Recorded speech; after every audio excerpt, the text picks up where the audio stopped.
Law of attraction ఎట్లా పనిచేస్తుంది, manifesting ఎట్లా పనిచేస్తుంది అనేది ఈ వీడియోలో తెలుసుకుందాం. హాయ్ ఫ్రెండ్స్, నా పేరు వెంకట్. అయితే ఇంతవరకు మా ఛానల్ సబ్స్క్రైబ్ అయితే చేసుకోండి. ఇప్పుడైతే టాపిక్లోకి వెళ్దాం. అసలు మేనిఫెస్టింగ్ అనేది ఒక సైన్స్, బిగ్ సైన్స్. మేనిఫెస్టింగ్ అనేది మనం అంతా ఒక ఎనర్జీతో తయారయ్యాం. అండ్ మన బాడీ కూడా ఎనర్జీయే. మన బాడీలో ఏముంటాయి, టిష్యూలు ఉంటాయి. టిష్యూలు ఏముంటాయి, సెల్స్ ఉంటాయి. సెల్స్ దేంతో తయారవుతాయి, మాలిక్యూల్స్ తయారవుతాయి. మాలిక్యూల్స్ దేంతో తయారవుతాయి, ఆటమ్స్ తయారవుతాయి. ఈ వరల్డ్ మొత్తం ఆటమ్స్తో తయారైంది. ఆటమ్కి ఒక ఫ్రీక్వెన్సీ ఉంటుంది. స్ట్రింగ్ థియరీలో అది ప్రూవ్ అయింది. సైన్స్లో స్ట్రింగ్ థియరీ అని ఉంటుంది, దాంట్లో ప్రూవ్ అయిందనమాట. అది ఒక ఫ్రీక్వెన్సీలో వైబ్రేట్ అవుతూ ఉంటుందన్నమాట. వైబ్రేట్ అయ్యేదానికి మనం ఒక 1000 ఫ్రీక్వెన్సీ అనుకుంటే, మన మనీకి, జాబ్, ఏదో హెల్త్ ఏదైనా కావాలనుకుంటే అది ఒక 1000 ఫ్రీక్వెన్సీలో ఉంటే, మనం 500 ఫ్రీక్వెన్సీలో ఉంటే కుదరదు. మనం కూడా 1000 ఫ్రీక్వెన్సీలో మెయింటైన్ చేయాలి మన బాడీని. అప్పుడు మాత్రం అట్రాక్ట్ చేయగలుగుతాం. అర్థమైంది అనుకోండి కదా. మనం 1000 ఫ్రీక్వెన్సీ ఉన్నప్పుడే, అవతల వస్తువు 1000 ఫ్రీక్వెన్సీ ఉన్నప్పుడే అట్రాక్ట్ చేస్తాం.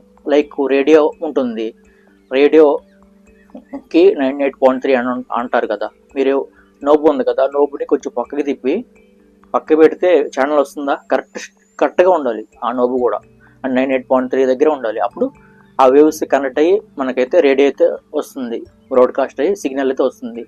సిగ్నల్ అయితే మనకు కనపడవు, ఓన్లీ మ్యాటర్ లాగా ఉంటాం కదా. మనం కూడా మ్యాటర్ అయితే కాదు, ఫుల్ ఎనర్జీ.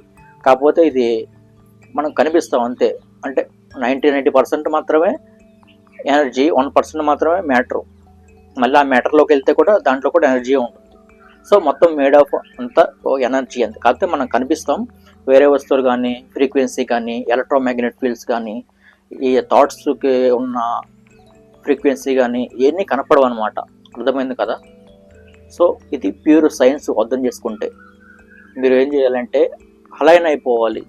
మనం ఏదైతే కావాలనుకుంటున్నామో దానికి అలైన్ అయిపోయి కాన్షియస్నెస్ మొత్తం దాని మీద పెట్టాలి, ఏదైతే కావాలనుకుంటున్నామో. ఇంకా డౌట్స్ ఉన్నప్పుడు ఏమైంది, మీది 1000 ఫ్రీక్వెన్సీ కదా, 1000 ఫ్రీక్వెన్సీలో ఉన్నది 1000 ఫ్రీక్వెన్సీకి రాదు, డౌన్ అయిపోతూ ఉంటుంది. మీరు డౌట్ పడుతున్నప్పుడు మీరు ఇంకా 300 ఫ్రీక్వెన్సీకి, ఇంకా 200 ఫ్రీక్వెన్సీకి ఇలా డౌన్ అయిపోతూ ఉంటుంది అనమాట, day by day.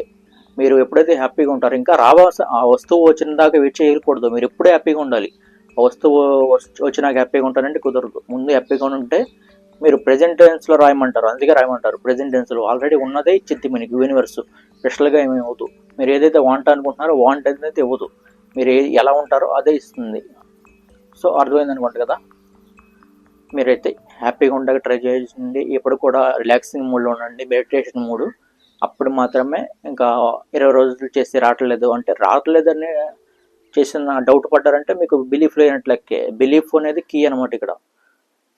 Everything energy, everything vibrate, everything specific frequency ఉంటుంది. ప్రతి ఫ్రీక్వెన్సీకి మనం అట్రాక్ట్ అవ్వాలి. ఇదే లా ఆఫ్ అట్రాక్షన్ ఫార్ములా. కాకపోతే దాని గైడ్ లైన్స్ ఉంటాయి. ఎవరి మీద కోప్పడకూడదు, అండ్ చాలా రిలాక్సింగ్ మూడ్ ఉండాలి. అసలు చాలా కండిషన్స్ అయితే ఉంటాయి. మేమైతే లా ఆఫ్ అట్రాక్షన్ అయితే క్లాసెస్ అయితే చేస్తున్నాం జూమ్లో. ప్రతిరోజు మీకు గోల్ రీచ్ అయ్యేంత వరకు వచ్చి సపోర్ట్ అయితే ఉంటుంది. ఇంకా వాట్సాప్ గ్రూప్స్ అయితే ఉన్నాయి కింద, దాంట్లో జాయిన్ అవ్వచ్చు. Thank you for watching.